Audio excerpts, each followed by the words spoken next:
Olá, Deus abençoe sua vida, esse nosso desafio de ler a Bíblia toda em um ano. E hoje começamos mais um novo livro, livro de Neemias. Vamos falar também sobre reconstrução de Jerusalém. Terminamos Esdras, que fala da reconstrução do templo. Agora Neemias. Capítulo 1, capítulo 2 e capítulo 3. A história de Neemias, e eu gosto muito do livro de Neemias. Neemias, ele é copeiro do rei. E aí do verso 1 ao verso 4, eu queria que você lesse esses 3 capítulos iniciais com muita atenção. Eu gosto muito da história de Neemias. E verso 1 ao verso 4, nós temos Neemias, que era o copeiro do rei Atarxerxes, na cidade de Suzã, e ele vai receber a notícia de Anani sobre a destruição de Jerusalém e o sofrimento de seus habitantes. Lembra que eu falei que quando Nabucodonosor invadiu Jerusalém pela segunda vez, destruiu o templo, destruiu a cidade, levou cativo. Quem ele deixou? Ele deixou em completa miséria. E agora Neemias, ele é copeiro do rei, está no palácio do rei, com a vida maravilhosa, mas ele recebe a notícia de como que seus irmãos estão. Desde a invasão da Babilônia por Nabucodonosor até esse momento, mais de 70 anos já se passaram. E agora ele recebe essa notícia e ele fica perturbado.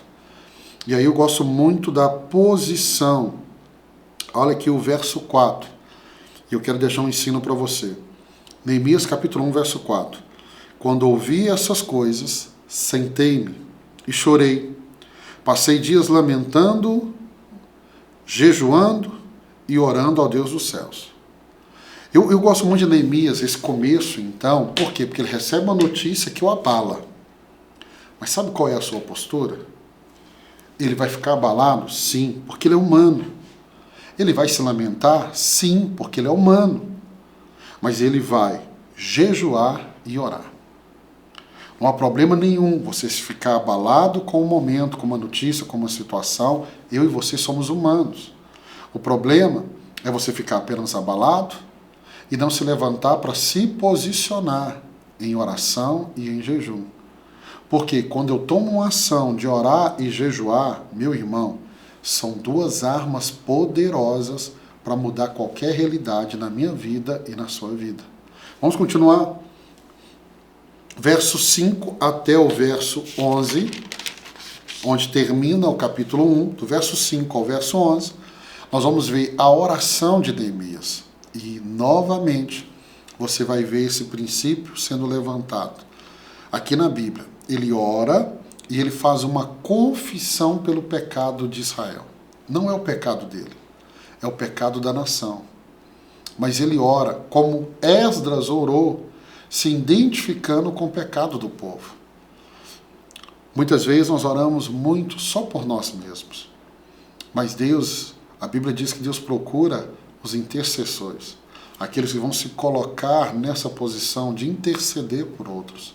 O pecado não era dele, mas ele se identifica. Por que que a nação, por que que o templo, por que que houve essa destruição? Por causa do pecado. Então ele faz essa oração agora de confissão. E ele vai fazer um apelo à promessa de Deus, um apelo de restaurar.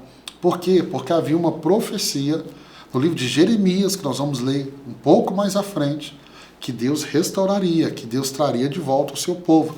Então ele está se agarrando numa palavra, uma palavra que o próprio Deus liberou. Eu ensino muito aqui na igreja que eu pastoreio. Nós não precisamos de muita coisa, nós precisamos de uma palavra, se apegar a ela, orar essa palavra e confiar que ela vai se cumprir. Vamos para o capítulo 2. Capítulo 2. Neemias em Jerusalém. Então agora que ele orou, ele tem a liberação do rei, agora ele vai ir em direção a Jerusalém. O verso 1 ao verso 8, após 4 meses de oração, Neemias recebe a permissão do rei Atarxerxes para ir a Jerusalém e reconstruir a cidade. Se Esdras foi com o propósito de reconstruir o templo, Neemias foi para reconstruir a cidade. Após expressar a sua tristeza perante o rei permite que ele vá. O verso 9 ao 16 quando Neemias chega a Jerusalém, ele vai inspecionar secretamente os muros e as portas da cidade. Ele vai fazer isso à noite. E algo interessante, ele vai revelar o seu plano de reconstrução apenas depois de completar sua avaliação. Então não é alguém que chegou empolgado. Neemias para mim, é um dos grandes líderes da Bíblia. E se você quer aprender sobre liderança, é um livro que você precisa ler. Nós temos uma palavra aqui na nossa igreja, que nós somos uma igreja para servir uma cidade. Se tem um livro que eu gosto de mergulhar nele, porque eu acho que ele traz princípios para restaurar uma cidade, é o livro de Neemias. E Neemias, para mim, é um dos grandes líderes da Bíblia. Você vai perceber isso à medida que você for lendo, e eu vou comentando aqui com você. Verso 17 ao verso 20 do capítulo 2, para terminar o capítulo 2, Neemias motiva os judeus a reconstruírem, apesar da oposição e zombarias dos vizinhos. Então nós vamos ver que assim como na reconstrução do templo houve oposição, na reconstrução dos muros da cidade, a oposição foi ainda maior. E aí vamos ver qual vai ser a postura desse grande líder que é Neemias. Vamos ao capítulo 3. Capítulo 3 é a reconstrução do muro, e aí nós vamos ver a distribuição do trabalho. Verso 1 até o verso 32, onde termina o capítulo 3, esse capítulo vai nos mostrar o envolvimento comunitário na reconstrução do Muro de Jerusalém. Neemias é um líder fantástico, porque ele consegue envolver todas as famílias, do pequeno ao maior, do mais rico ao mais pobre, do mais importante, ele envolve todos. E esse é um princípio da liderança. O líder ele consegue envolver toda a sua equipe. E aí nós vamos ver diversos grupos. Nós temos sacerdotes, nós temos perfumistas, todos participando da reconstrução do muro, das portas. Aqui vamos ver as 12 portas sendo restauradas. Eu gosto muito do livro de Neemias, muito. Já preguei muito sobre essas 12 portas, sobre a reconstrução do muro, eu gosto muito. E o que eu vejo aqui que assim, move meu coração é como que é descrito e é enfatizado em todo esse livro a colaboração e a dedicação dos trabalhadores. Apesar das ameaças externas, da perseguição, que daqui a pouco você vai ver como isso vai ser forte, mas eles continuam firme. O verso 5 do capítulo 3, para a gente terminar, os habitantes de Tecoa repararam, porém os seus nobres não lhe prestaram o seu pescoço para o serviço do seu Senhor.